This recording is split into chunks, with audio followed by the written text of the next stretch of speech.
Good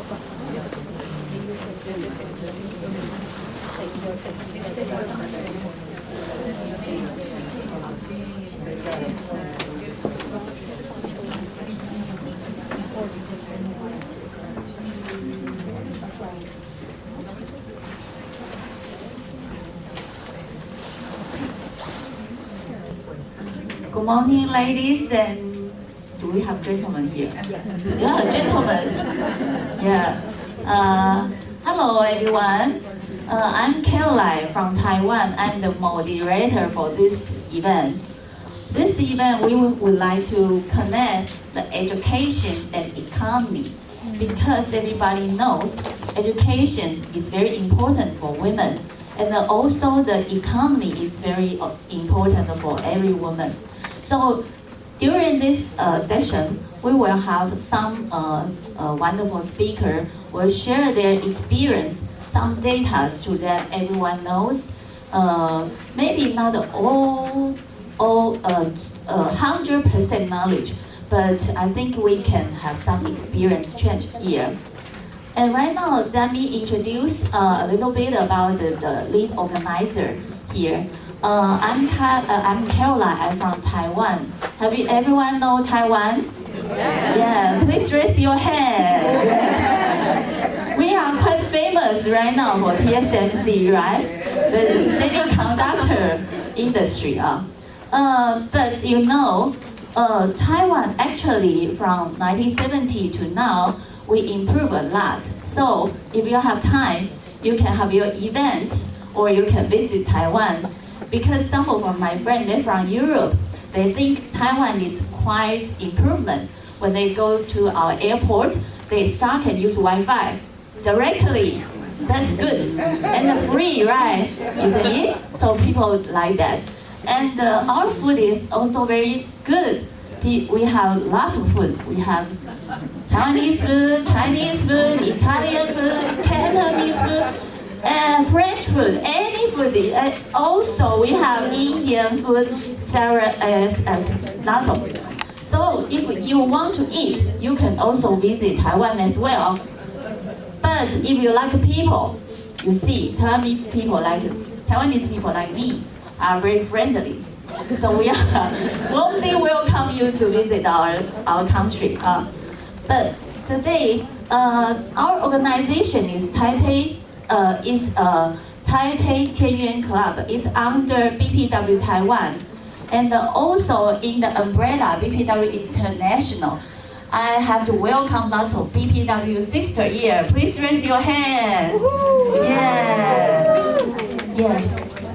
Yeah, business professionals women.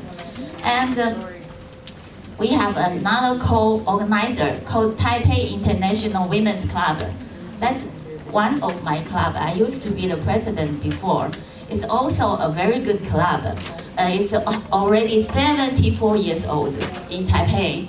And our 3P there is education and philanthropy and friendship. So when the people come to Taiwan, they will find IWC or TIWC. Okay, this is our four speakers. Later I will introduce them for a little bit. Okay. Personally, I am the CEO of Silver Seed Guardian, and I'm also the standing committee member of the training development in employment BPW International.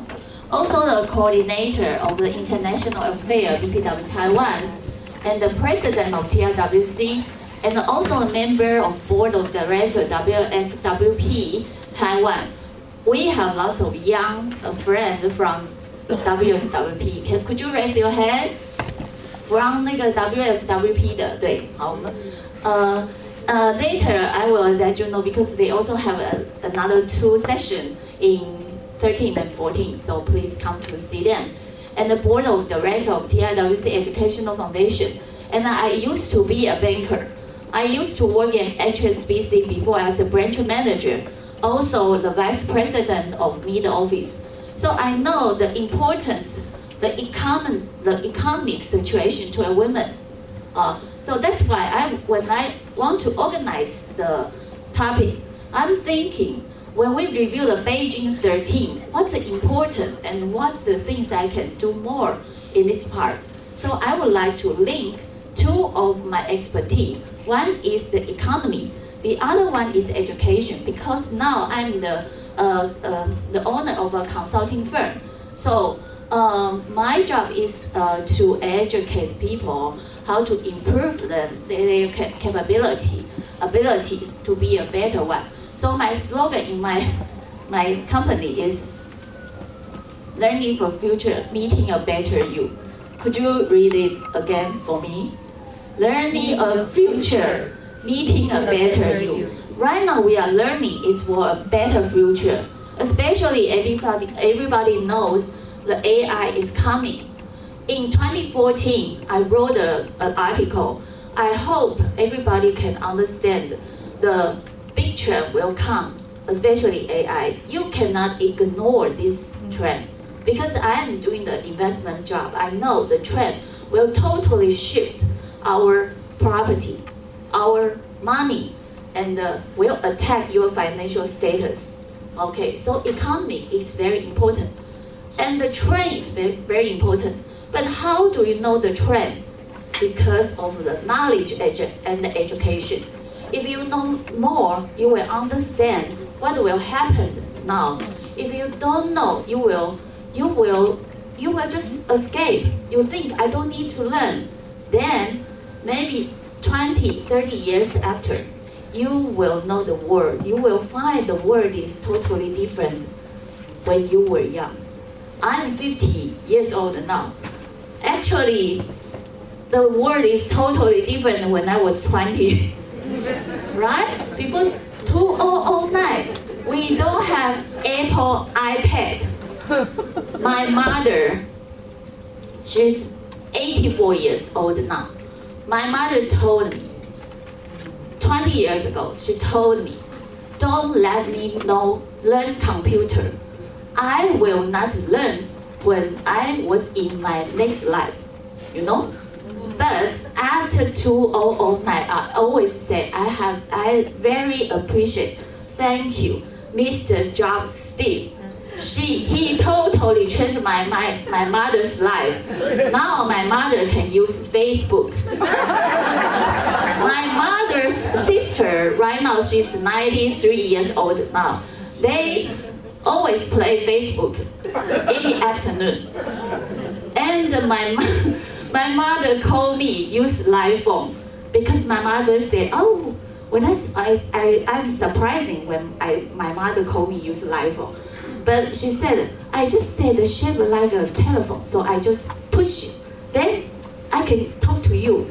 And I told to my mother, it's free, so you can talk to me every time. So right now, she called me, and she is an expert. And my father, also 84 years old now, she's heavy computer and iPad user. Okay, so you know the education is very important for everyone. Okay, so right now let me introduce a little bit about my organization. My organization is BPW Taiwan. Right now we have 13 clubs in Taiwan, and we have almost 800 persons members there. So if you have chance to visit Taiwan, we have Taipei, Taoyuan, Taichung, Tainan, Kaohsiung, Pingtung, anywhere you want to visit. Maybe we need the east side clubs. Then if you visit Taiwan, we have all the members can service for you. And okay, and here is BPW Taiepi Tenyuan Club. We have 5 vision and belief. The first vision is we want to explore in the international vision. This is the first one. And the second one is we want to experience sharing locally and internationally. The third one is we want to, women's power is the key of the society. And the fourth one is balance life and art. And the last one is supporting people who need. So every year, we did a lot of charity. Like this one is a big charity. We donate about the money to, this time is around 150 daughters, who is only female, only young girls. We don't donate for the boy. It's a kind of discrimination, I think. Yes, but why we can do the donation? Because our economic situation is good, so we can share to others. So the economic situation is also very important. Okay, in Taiwan, we are very focusing on the equal pay day. And I have already checked the equal pay day status to other countries. I think the data in Taiwan is quite good, because our equal pay day from 2020 is always in the February. 2020 is in the February 21st. 2021 is February 20th. 2022 is February 27th, and 2023 is February 27th. 2024, 24th, and this year we back 3 days. So it's not a good status. We have to be very worried about that. So we will work more to let this number going back. And here is, you know, the woman on board is also very important statistics for every of us. In Taiwan, you can see the number is increasing from the 11.5 to 16.5 right now. Actually, why we can increasing so much? Because of course, because the awareness of the women, they attend NGO CSW meeting, so they bring this kind of concept to Taiwan. And the second one, when they bring this kind of concept to Taiwan, they also ask our government to set the law.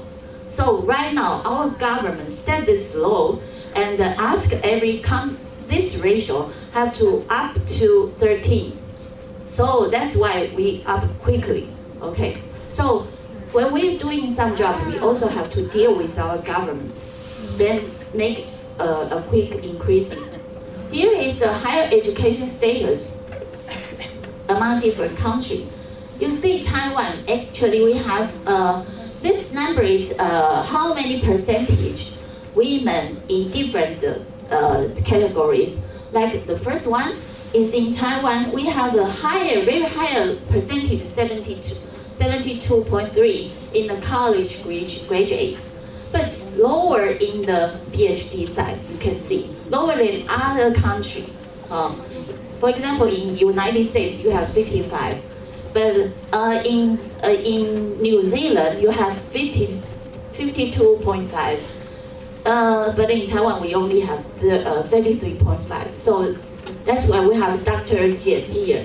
She is a wonderful girl to be a PhD. Okay, later I will introduce her. Girl, everybody is a girl here, you know. You know, you will live until 100 years old. So now we are girls. Yeah, right? I always think I have another 50. So right now I'm very young, right? Okay. And the percentage of the women who feel financial independent, the ratio in Taiwan is quite high. We are quite satisfied with our situation. So it's 72. It's a survey from Fidelity Investment. Okay. So 72 compared with China, Hong Kong, Singapore, UK, Japan, Germany, we are quite higher. Also, this ratio is quite happy in Taiwan. So that's why, you know, Taiwanese mother always care about money, every day. So we are earn money, counting money, saving money. So we buy the property, so we are happy, right? Okay. And here is I want to know why we have this topic to relate the economic situation and to the education, because the correlation ratio is quite high. You can see, if your education is higher, you can have more money. This status is 2022, not very far from. So it's a brand new data. So if you have professional degree, you can earn the most money, 157,800 money. Okay, so it's quite good. So that's I would like also want to introduce my book, but I didn't bring it. I actually wrote a book 2016 called Bees Coming about women's leadership. You know, actually I wrote this book in 2014. At that time, Taiwan don't have the female president, but after 2026 we have. I hope United States could have a female leaders quickly. Barbara, please work for it. Yeah. Okay. This book I wrote because I think I'm talking about bees like a society, and you know, in the bees society, the queen is the most important, right? The worker is not important. So we are the center of our home. We have to be very confident over that. I always think I'm the center of my house. Okay, I'm not dominant, but I have to think I am the center of my house. My house strength depends on what I'm going to do. So I think a mother, you can influence 3 generations from your children, first generation, to your grandchildren, grandson, granddaughters. So that's because if you have higher education, your next generation will change. That's the things I think the education is very important. So that's the induction. I would like to let you know why we have the topics here. Right now, I'm going to introduce our first speaker. Is a very beautiful girl here. Herlin Chien, and she is our BPW regional coordinator for Asia Pacific 2024 to 2027, and she is also the professor of National Pingtung University of Science and Technology. And today, her speak is going about border action needed for both the women economics in Asia Pacific. Could you give her a big love? That's welcome, Dr. Chien, the floor is yours. Thank you very much, Caroline, for this very energetic introduction, very long introduction, and very family-oriented introduction. Okay, so my name is Herlin Chien. I think I am a perfect speaker for this topic because it's both education, which is my professional life in the university, and I myself also received a lot of education. I was in school since I was 2.5 because my mom had my brother, and she has no time to care for me anymore. So she called a nursing school and said, kindergarten said, can you take a 2-year-old? And she's very tall. She's a very big head and very calm girl. I never cry. So my mom said, I don't remember what do you look like as a baby. So I have no baby time. I'm just grow up. I took a bus by myself when I was 2 to a piano lessons. My mom and parents followed me for the first time and then just dumped me in the bus. And I was like, okay, from now I need to be independent woman, girl. So I was in school since I was 2.5 until now. So I got 2 PhD degrees. So that tell you about the education in Taiwan. I got my first one when I was 29 and got my second one when I was 42. Yes. So the first one is in political science.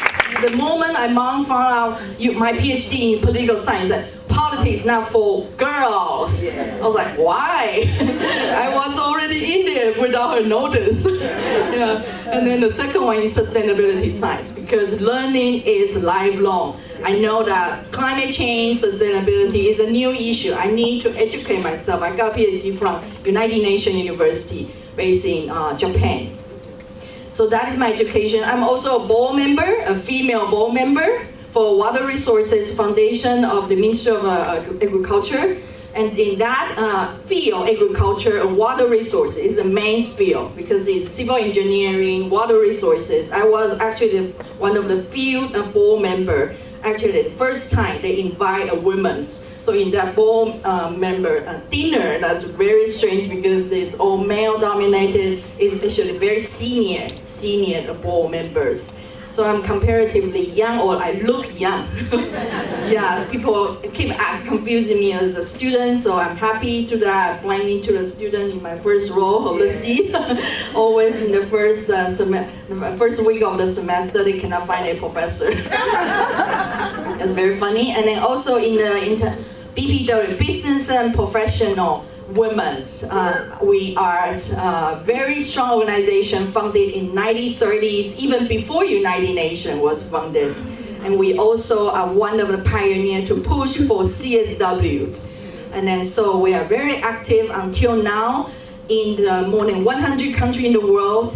I am the regional coordinator for Asia Pacific 2024 to 2027, and here I have all my beautiful members from Singapore, from New Zealand, and then also some of them from Asia Pacific. Asia Pacific, we have 28 countries, more than 4,000 members. So very wide regions, especially we also have more than 10 countries, including Iraq, like Lebanon, and then Qatar. So their women's status also in crisis, and then we need a lot of research, action, and then empowerment. So BPW is not a charity, is not a service organization. Our mission is to empower women. I refuse to put women as always the victims. We can help, yes. So we can help here through education, through boosting womenomics, because half of the population and also a lot of the economic activity now is happening with lots of women leadership. So since the Beijing Declaration and Platform for Action, of course, in 1995, Asia Pacific is home of 60% of the populations and has made significant progress both in alleviating poverty, okay, that's very good. Improving maternal health outcome, okay, mothers will not die because of giving birth. And then expanding access to education for women and girls, that's very important. However, those processes are very uneven and very fragile. For example, during the COVID, many of the girls just drop their school. They have to go home, or they cannot go home because of lack of internet. They cannot attend online classes, so they just stop their education, and the next choice is to get married and then give birth, and then that will stop all their education and economic life later. So the equality is still very problematic in the Asia Pacific area for women. A relative very young and very large population in the Asia Pacific are waiting for education opportunity. So I never lose my job in Asia. And then people keep asking me, why should I stay in Asia, not going abroad? Because many of my talented friends, they all went abroad for job, the US. I was educated in the US, also in France, I can speak French.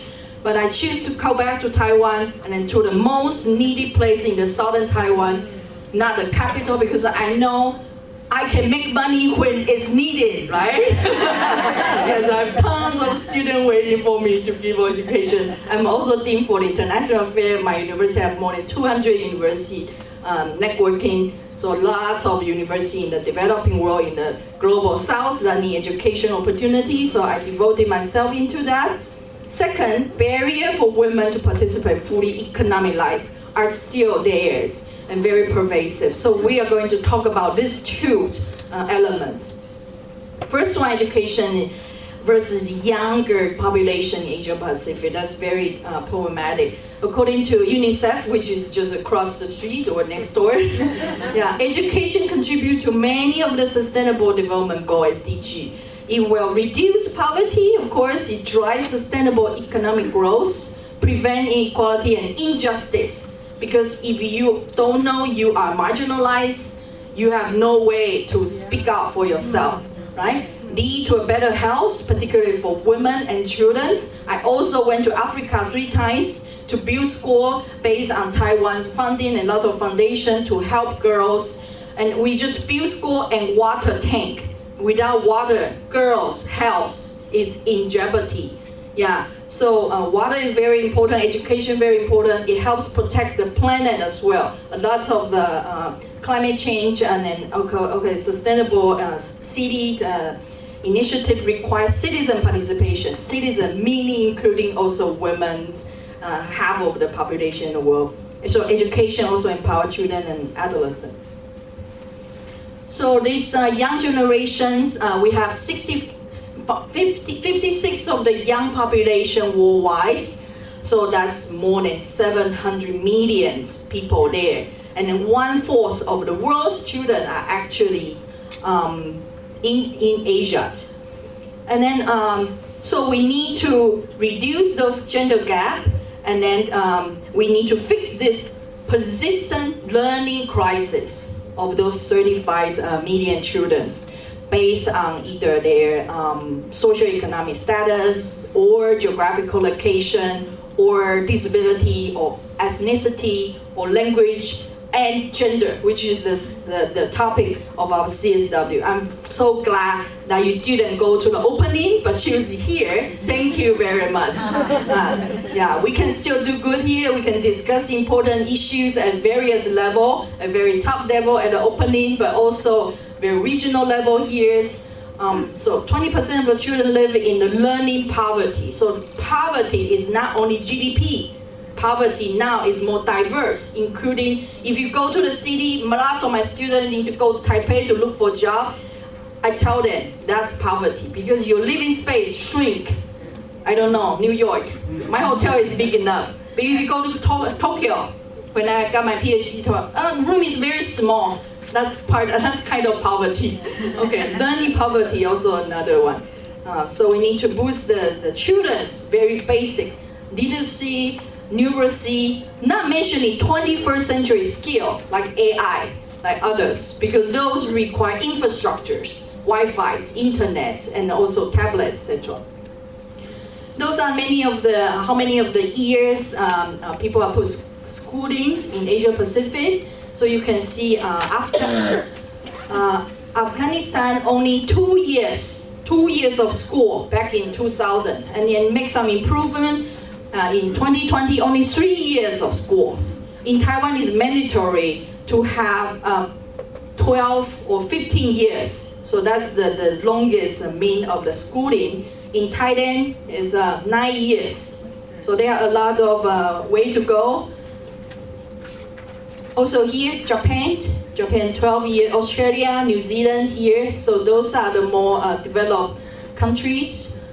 But like others, we still have a lot of improvement to make either from the legal perspective or the practice perspective. This is the educational attainment between the male student. Left side is the male student. This side is the female student. I circle it. This is the big difference in Eastern Asia, where there is incomplete primary education. There are more in the female side. They just drop out of school. Again, here is another big differences here. The yellow one is no education at all. Southern Asia, no education at all. Here. So we need to fix that. And then that makes, because they have no education, that makes continuing education very important. Training on the job, very important. Technical training. So trade union can play a big part to provide skill, re-skill, continue education. So education is not only in the school, but also in those unconventional way of providing trainings. So however, it's hampered by digital divide. When we champion about the invention of AI, etc., don't forget that a lot of people will be widen resources, but they can create barriers. Urban environments can create inequality through its multiple layers of complexity, through its diverse cultures, low, middle, and upper class, and wealth. And I'm going to take you on a quick detour.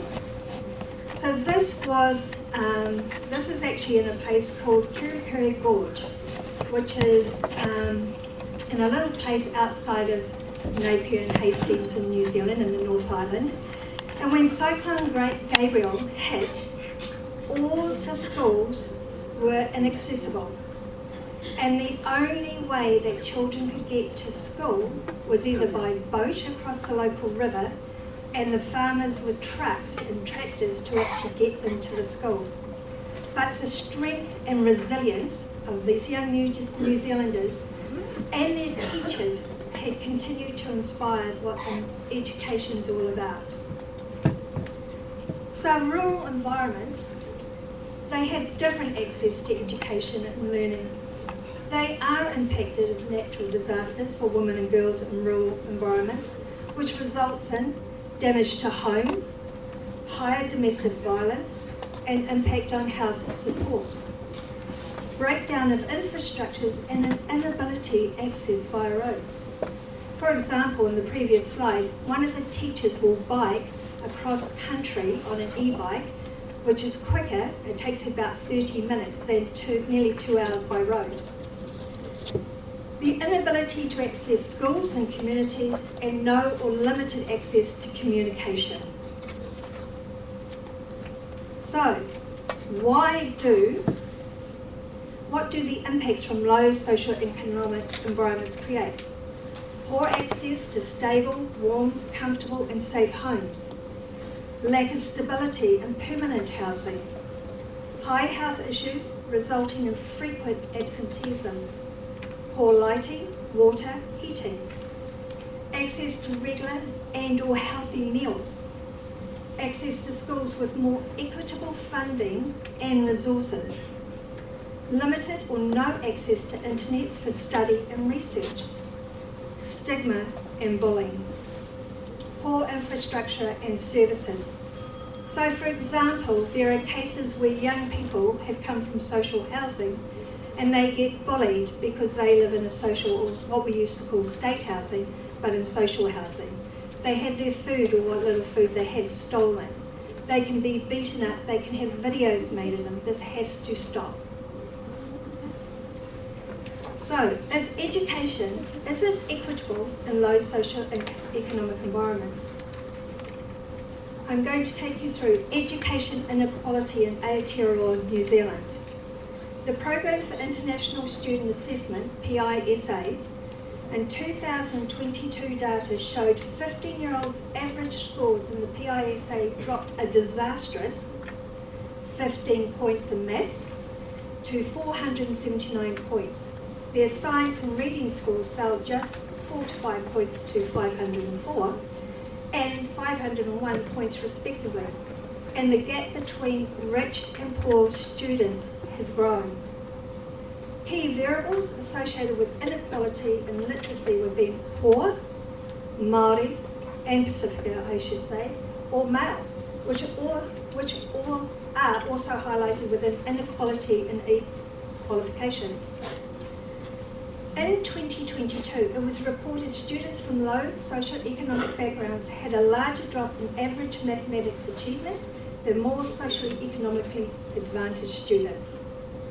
NZQA data, so that's the New Zealand Qualifications Authority, they report in 2020 just 33% of Year 13 students of Decile 1 to 2 and 1 to 3 schools attained university education, while those in 70%, those in 8 to 10 decile schools had 70%, different resources being allocated to the different schools.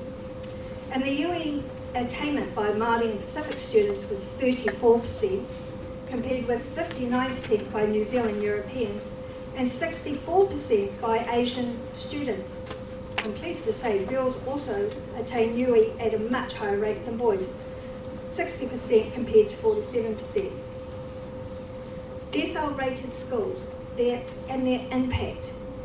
When the decile rated school system was implemented, there was an exodus from schools in specific regions for children to go outside of their region because the perception that a low decile school had a stigma to it. So The decile rated system was where the government used a calculation system to determine how much funding the school required, based on the percentage of the school's students that lived in low socio-economic or poorer communities, so they were already being discriminated. Lower decile schools had more students living in poorer conditions. The results when the decile school rating system was implemented, there was a shift in students from low decile schools, 1 to 6, to an increase in special environments in high decile schools, which has actually impacted on the school structures, the number of buildings, and even the infrastructure and bus and train services. For example, in Auckland, they have mass children will go from, say, Pukekohe into Auckland Central to attend a higher decile school. A school's decile ranking was used to determine how much public funding it required, and it was arrived at by scoring social economic factors such as students' home income. So, we've now shifted. 2023, the decile system was replaced with the equity index for the future. The number ranging from 344 to 569 was applied, with the national average set at 463. The higher the number, the more barriers students faced in their educational achievement. The assessment criteria has been based on 37 socio-economic factors for each pupil holding the parents' educational levels. Imprisonment, criminal data, benefit if they're being work and income, orangatamariki, which is the child placement, dealing with domestic violence in children, student transience, the higher index number meaning more EQI index funding. Will this create equality or more barriers of discrimination? So, with education comes the opportunity to learn to read, write, and understand the importance of maths and financial literacy. Continued education through technical institutes or universities, apprenticeships or trade educational skills development. Breaking barriers. Breaking barriers requires connections between successful business owners, employers, employees, and entrepreneurs to show that anyone from a low socio-economic environment can achieve higher education. With education comes the opportunity to increase decision-making power, economic independence, enhanced economic opportunities, improved health and well-being, increased strength and self-confidence and to speak up, growth in leadership, and political or advocacy participation, positive intergenerational impact. So the journey is never a straight line. So I'm going to give you a little bit of story about me. I attended 9 different schools. I lived in poor state social housing. I spent nearly 7 years in and out of hospital. So some of my education was from the ladies who brought the books around. Both parents worked low-paying jobs through no formal education after the ages of 15 and 16. They still understood the importance of education. I worked and studied part-time for 5 years to learn architectural drafting. I decided in my mind in 2005, I was going to become an architect. So I went to the Auckland University, so I had to put a typo, of 1996. And the reason why I decided I was going to become an architect, because I could see some issues in the construction industry, and I was told in one place, who do you think you are? You're from Auckland, because my husband had been relocated to Christchurch. You are a draftee, so you really don't know much. And third, you're a woman, so you're really in the wrong space. There were 3 of us in the room. So, and in 2000, went to university in 1996, as I said, and finished my 2 degrees. Got Bachelor of Architecture and Bachelor of Architectural Studies. And then in 2003, we had a miracle in our son. So my husband said, look, you were always going to do your masters. Why don't you do it? So I had a baby. I wrote a 30,000 word thesis on architecture, designed an arts and culture centre and entered into international competition. And I achieved my masters.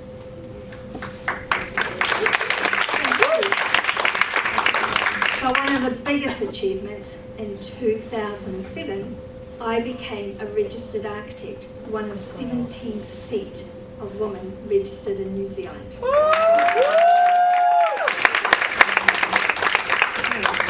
So, with education, opportunity for economic empowerment and well-being gives you the ability for higher paying employment, well, as a woman architect sometimes, entrepreneurship, international engagements, and you give back. Because when you learn, you know the value of giving back. Yes. So you give back through mentoring and participation with non-government organisations. So these 3 quotes I think are really important. Tell me and I forget. Teach me and I may remember. Involve me and I learn. Nothing is impossible. The word says, I'm possible. And ability is what you're capable of doing. Motivation determines what you do. And attitude determines how well you do it. So, if you think I might have finished with education, then my husband went one day, Carolyn, I've seen this thing online. You should study the Masters in the Sustainable Development Goals. I went, why? He said, because you were there in 2015 when they were signed. So, I was then invited to speak in New York, and I've spoken on women and the role of water diplomacy. I've spoken on the SDGs, cities and sustainable communities. I've spoken at the International CEBA on sustainable and social housing. And this is all because of the education that I've received. Now, advocacy and leadership. I've done a lot of work with BPW, and I would say I started my journey because they gave me, or I won, the Second Chance Education Scholarship, which then really made me do my Masters in Architecture. And that was a stepping stone. And there were a number of mentors and a number of people who have been behind me to lead me to this position. I am now the International Federation of Business and Professional Women, BPW, also known as BPW International, Executive Secretary for 2024 to 2027.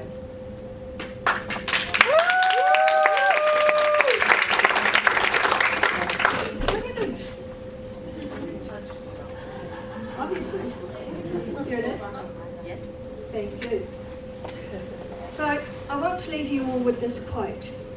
What I want young women and girls to know is you are powerful and your voice matters. Thank you all for your time and attention.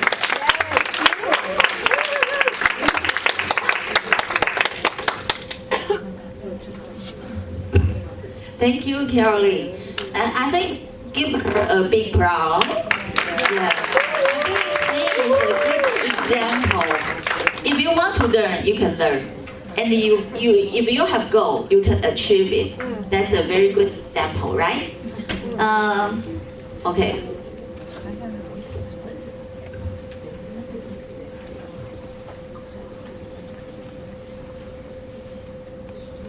Right now, I'm going to introduce my third speakers.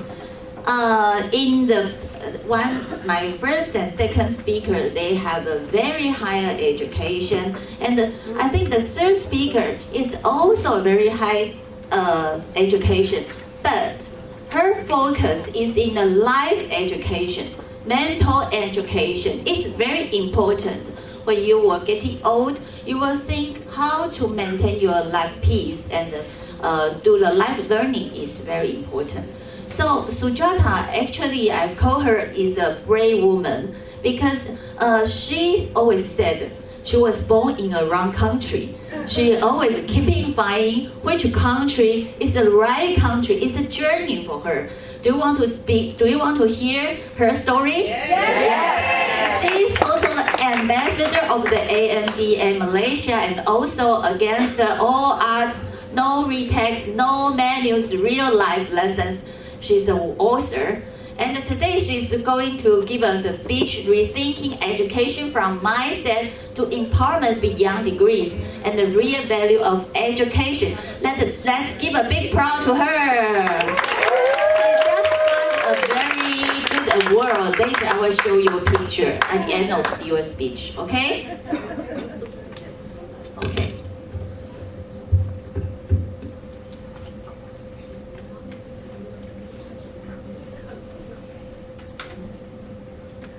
Good morning. Good morning. It has taken me a while to reach here. It's been a long journey to stand at this place. And believe you me, I was always told you can't go there. I'm not joking.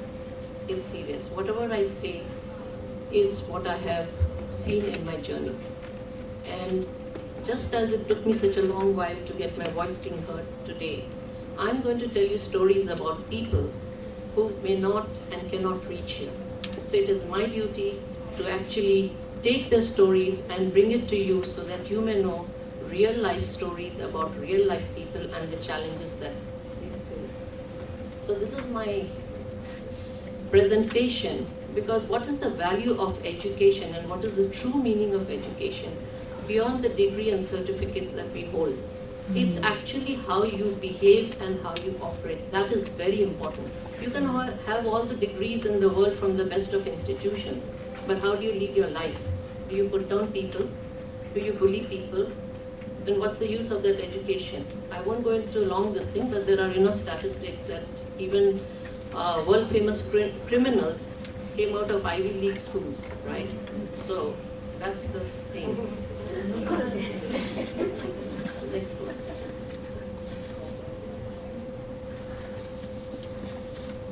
So the education system unfortunately is more on textbook and not of developing the student holistically.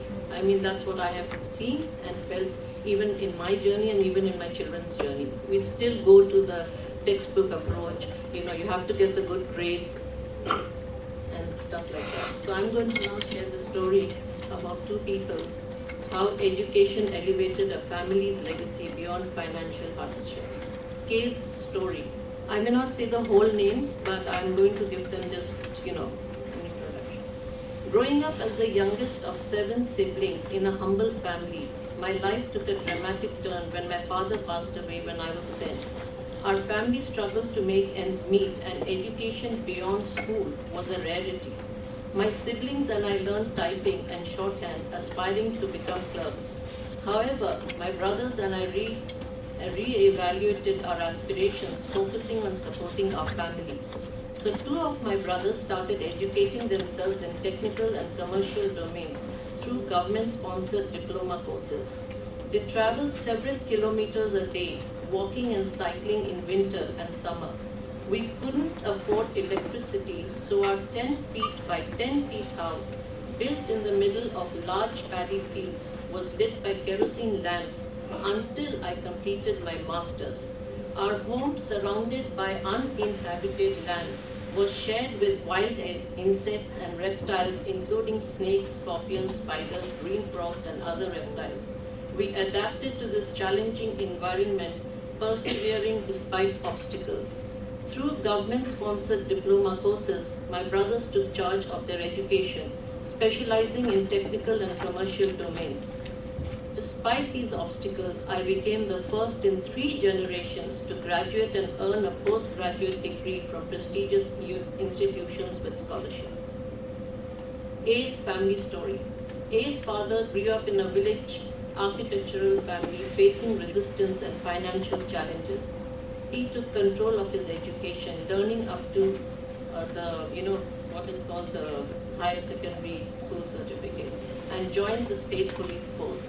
Through hard work and further learning, he rose to become an inspector. Investing in children's education, he encouraged them to reach higher levels. All 3 children became professionals, working and living overseas, raising their family's standard of living and guiding and supporting others with education. Next slide, please. So now I'm going to tell you the story of 2 women. They are from the low-income group. They actually, are cooks, but they earn very little, and they don't have access. They don't even think of education when they are there. Their parents never put them through school because it's just survival, right? So you just pick up the jobs of doing housework, health work. But these 2 ladies who I know them personally, one of them, she lost her husband and she decided to educate herself with the help of the people who she was working for, who really supported her. And she went on to do her education side by side with her daughter. So if one was doing 10th, the other one was doing 12th. And today she is working as a manager in a call center. She's got a good house. So it's like your Slumdog Millionaire story, So from that stage to a house, and now her daughter is getting married. Both of them are doing good jobs. They've done their accounting professional certificates and stuff like that. So you can see the other one, unfortunately, happens to be in my house. She's been with me for 20, 30 years. Is like a family member, but refused to study. Even though we were prepared to help her, she just refused. So what can you do? You can take her house to the water, but can't make it. So she is where she is, while the other one, as you can see, who took the risk and the plunge and the determination. She progressed. Next time.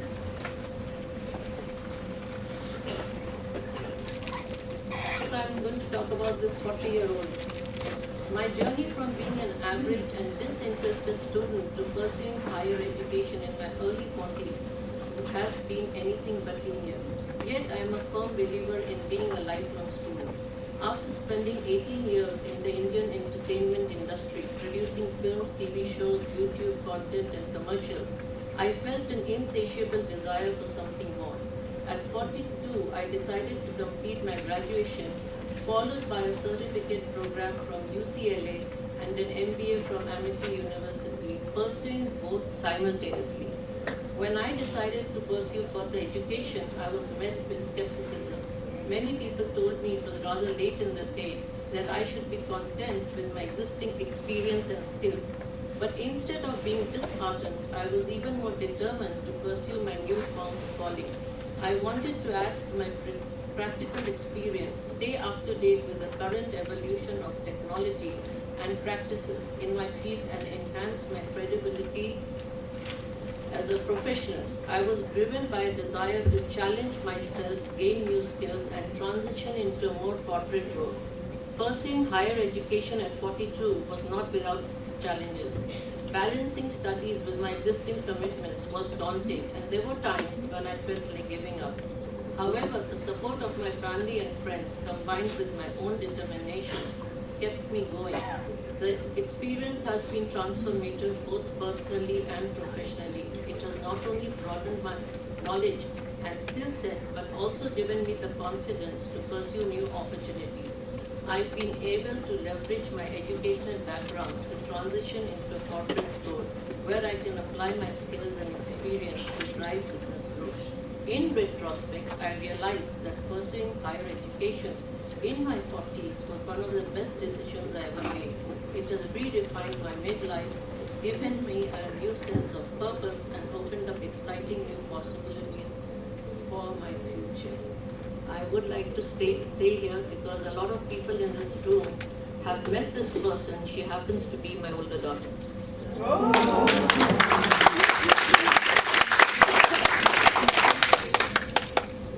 Next. This is somebody who's, I think, there in the internet, and I learned of a story, so I thought that I should tell it here.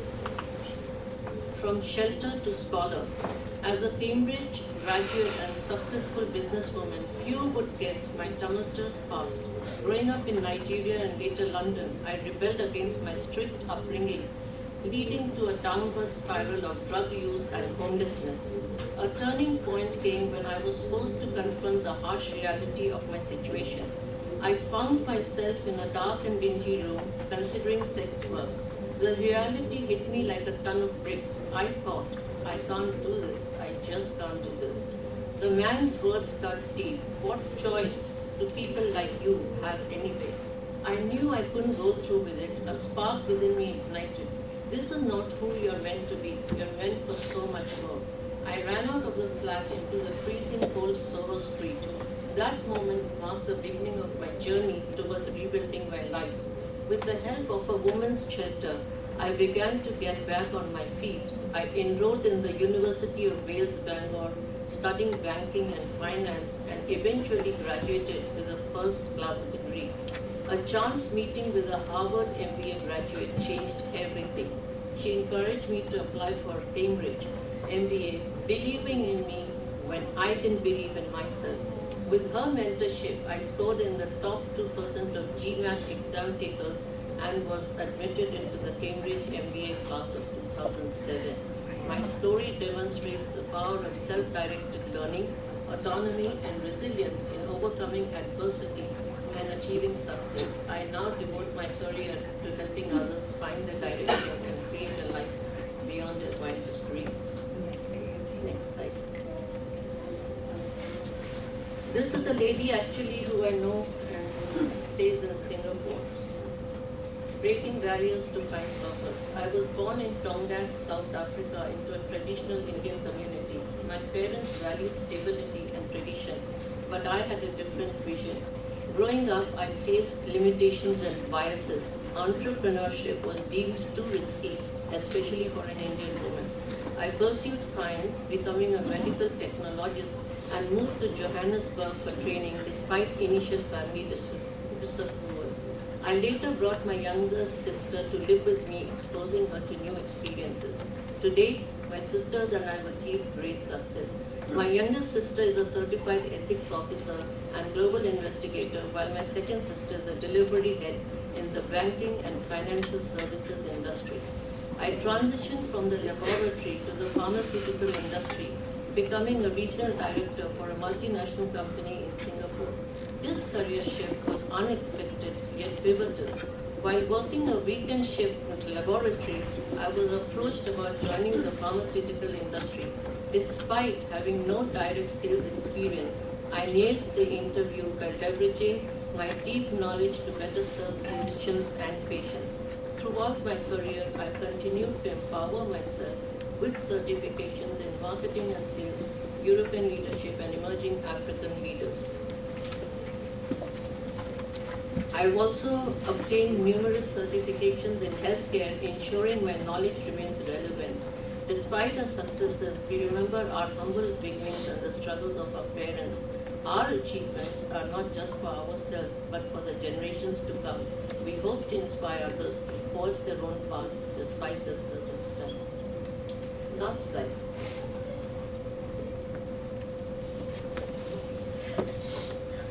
Trailblazer's relentless pursuit of excellence earns her honorary doctorate and beyond. Maybe by the end of the story you might know who it is.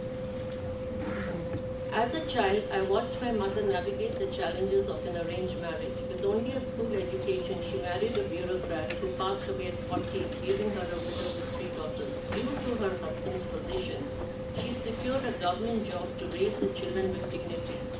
My mother instilled in me 3 core values: achieve a minimum of a graduate degree, strive for financial independence, practice kindness and humanity regardless of religious affiliation. Armed with only a bachelor's degree and 13 years of experience as a housewife, I boldly walked into a walk-in interview without a resume or experience. I asked for a job in sales and marketing of computers, marking the beginning of my remarkable journey. I progressed to journalism and anti-counterfeiting, excelling in each field without the required degrees or resumes. Becoming an entrepreneur in a foreign country all from scratch further fueled my growth. Today, I wear many hats: entrepreneur, life mentor, author, honorary doctorate recipient, Season First one, yes. Okay, thank you. Congratulations. Give a applause for the team. Yes. You are the only one. You are our sister. Don't worry. Thank you very much. Good morning, everyone. My name is Sebastian Knauer. I represent an organization called the World Academy for the Future of Women. We offer a leadership training program for undergraduate students, mostly in universities in the global south. And we do that with the aim to equip them with the right tools to effect positive change for them personally, for the communities they live in, and for the entire world. And that's why actually the topic today, education, very much resonates with the purpose that I'm pursuing with that organization.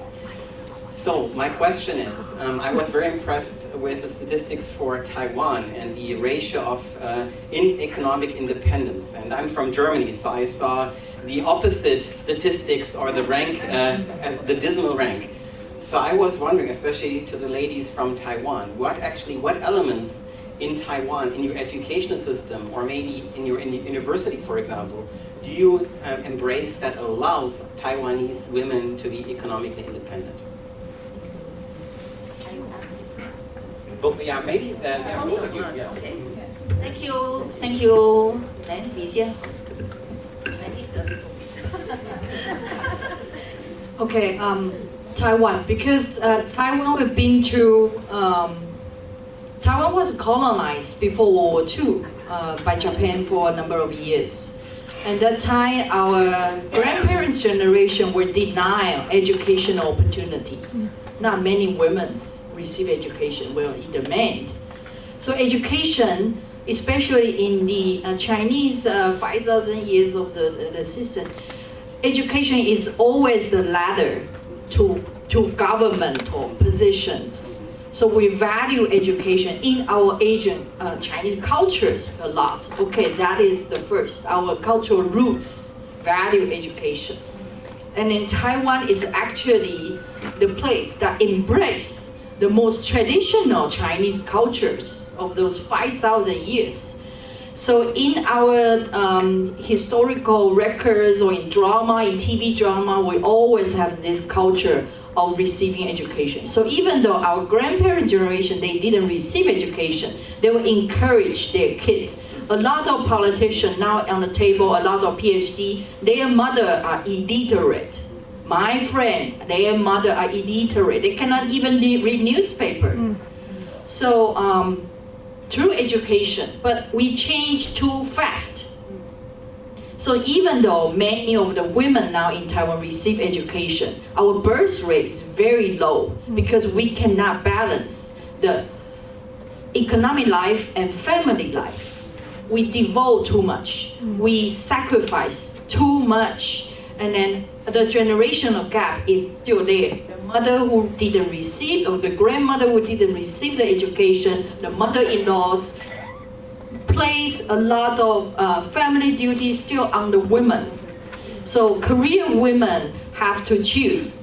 Very few of them, like Carolyn, she's a very lucky lady. Maybe you have a very supportive husband and mother-in-law, etc., the whole family, her own mother. But not every woman is so lucky like her.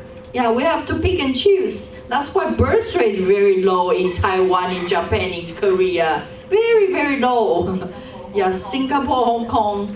You see all those Asian women are very educated. Taiwan, we have more than 40% of the member of parliament are female. However, we have vice president, we're president, a female, but we're all single, mostly single. We sacrifice our family life. We have deprived the opportunity to enjoy being a mother. So that sacrifice has to change. I see a lot of women in New Zealand, in Germany, they can balance better. Hopefully. In the US, the birth rate is still very high, more than 2, sometimes reach 3. I don't know how they do it, maybe immigrants, but or there are other variation that plays into place. But yeah, I think I will stop here because there are many other questions, but that's a very good question.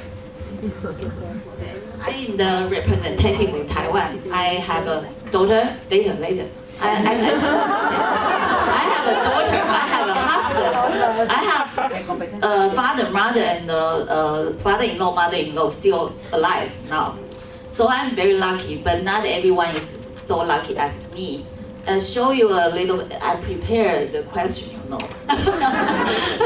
Show you a little bit of graph. Here is the Taiwan higher education allocation and trend. You can see when I was born in 1971. So when I was young, my mother, my father, their education is very low. So it's only men has 11%. They go to higher education. Like my father, she is graduated from university, but it's very rare. My mother graduated from college. That's why they encourage me to have my study for the future. So Taiwan in the 1998, we still have a men. We change a little bit. You see, the red one is women's rate. So from 1988, when I was 17 years old, the rate is changed because our government forced us to study.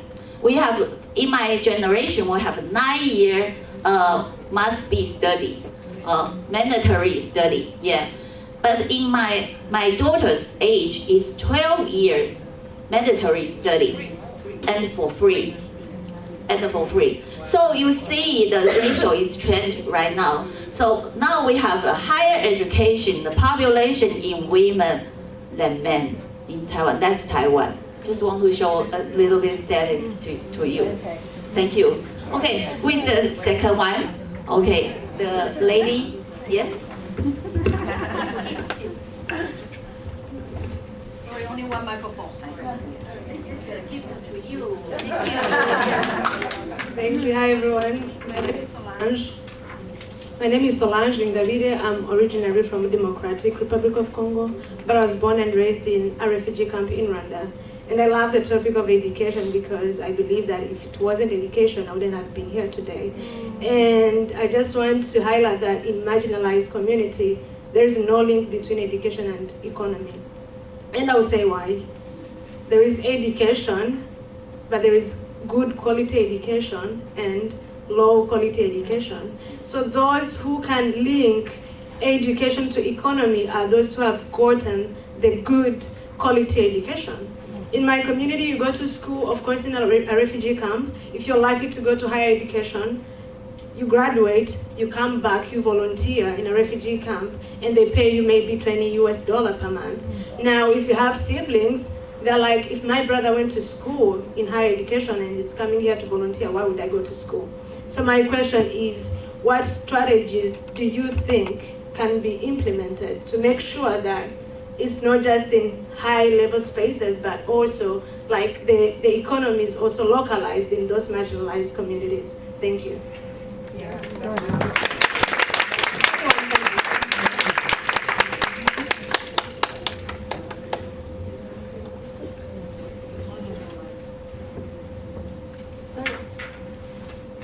I agree with you because marginalized people don't have the access and they're not given the opportunity. We would like to think, and I don't always agree with statistics and all because the governments always put out statistics, right? But the real life thing which happens on the ground, that is a different story altogether. You don't have access to education, and like you said, it could be low education, like it will not take you anywhere. Then what do you do with that?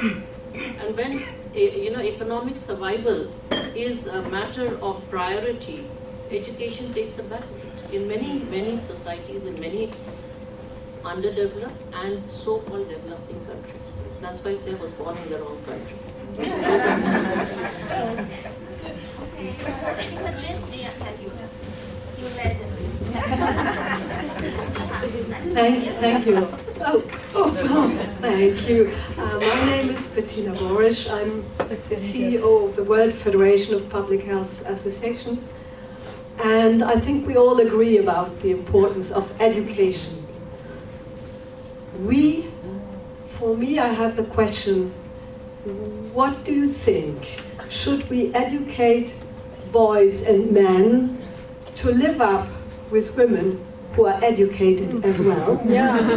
Because my question comes from the tendency that we see now more and more young boys shifting to movements such as right-wing incels, femicides, getting organized on the internet to go against women. And this with young boys, young men, but also elderly men. So I think if we educate, we have to educate in the same time boys and men, even elderly men of my age. I think they need serious education to live up with women, because the fact that you mentioned about low fertility rates, I think is not only that you devote all the time, but that the men are not able to live up to task shifting, working together. So my question would be, education, yes, but shouldn't we more educate men also, that they even give the space for women to do what we have learned to do? Thank you.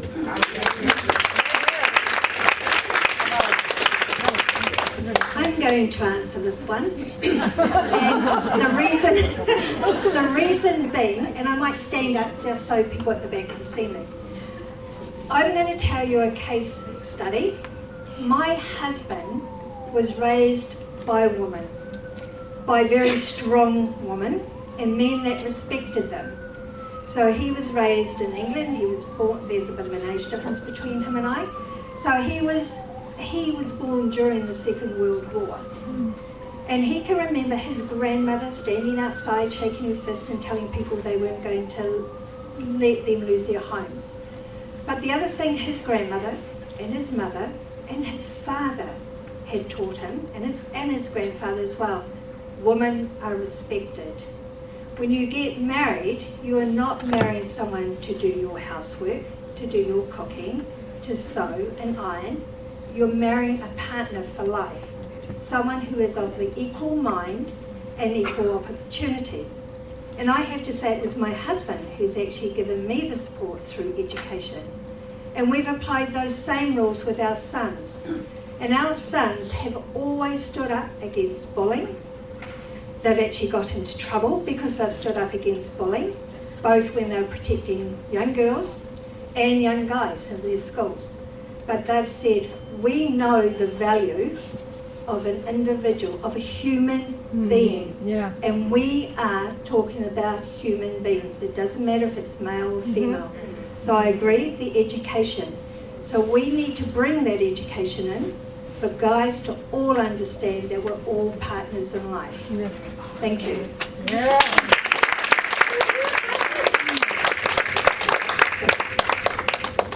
Thank you. My name is Paola Espejo. We've come with a delegation of women from Chile.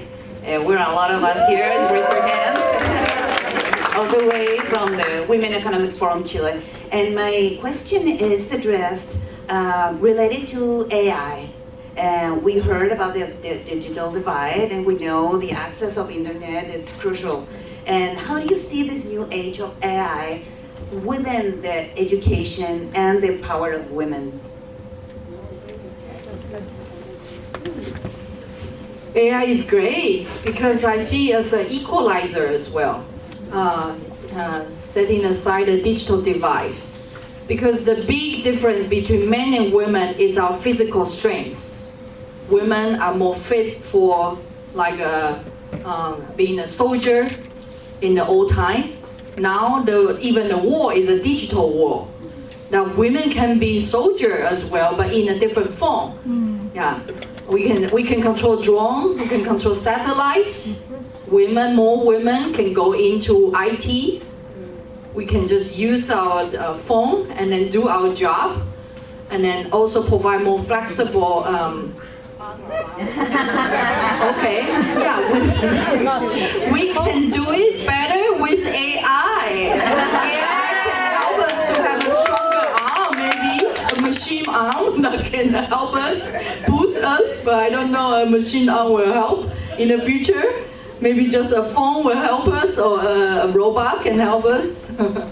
And then, so I see it as an equalizer as well. Okay, the last question. The last one. Okay. Okay. Because we are running out of time. Yes.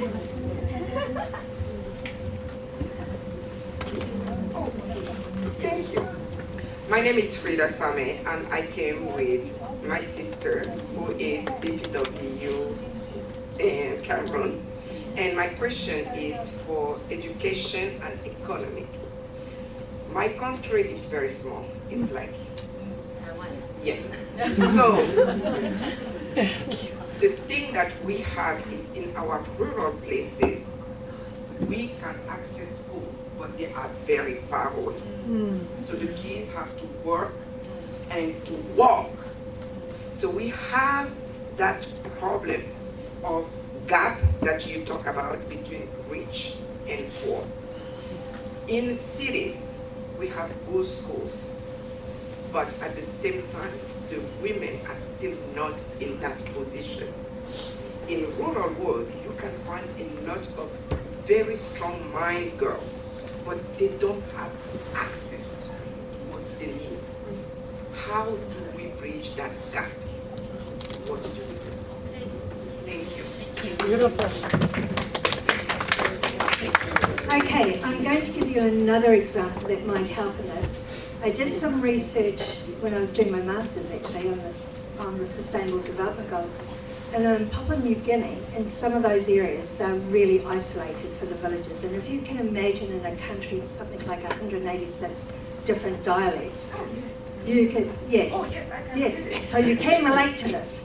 So, but what they've started to do is bring, I will find my research paper, I'm more than happy to share it with you. But in there, they're using solar power to charge telephones and lights that children can now work from home. And we know we don't want it that way, but they've got a light, they can use a telephone, and they can actually study. The barriers are starting to be broken. And these are the bridges we need to connect. So I'm more than happy to give you that information because that was such a fantastic tool. And they've now found other tools to help in their community, and they're starting to empower women in business.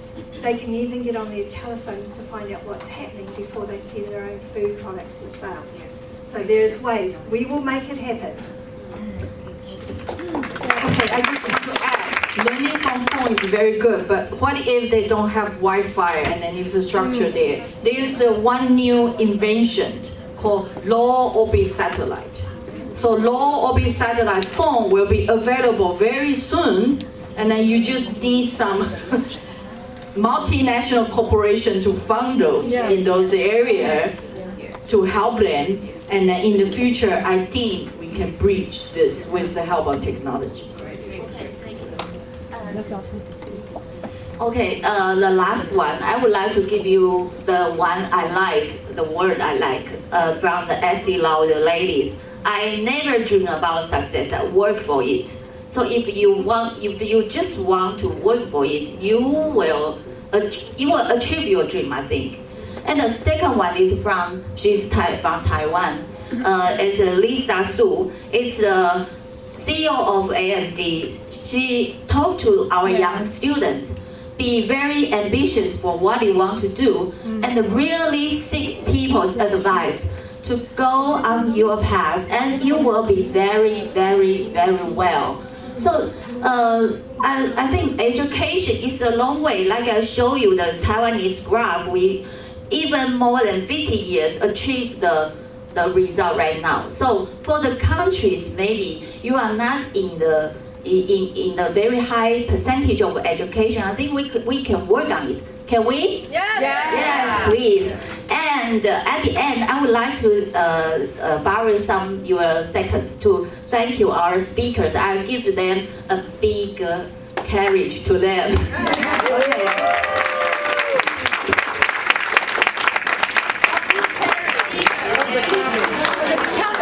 That's a big carriage. I want to donate my bigger carriage Paris. Anyone want to have comment on today? Later. Feedback. Picture Yeah. first, later. Oh, picture first and then feedback, and then you can say one comment. Okay. Yes, yes. Okay. I grew from Taiwan, yes, so. Yeah, because I'm from Taiwan, I want to give this to people far away.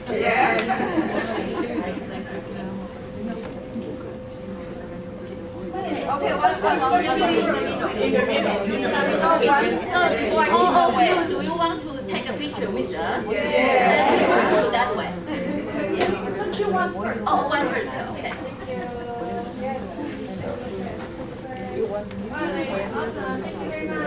Okay, you stay here, we go here. Reverse, okay? Do you enjoy our event?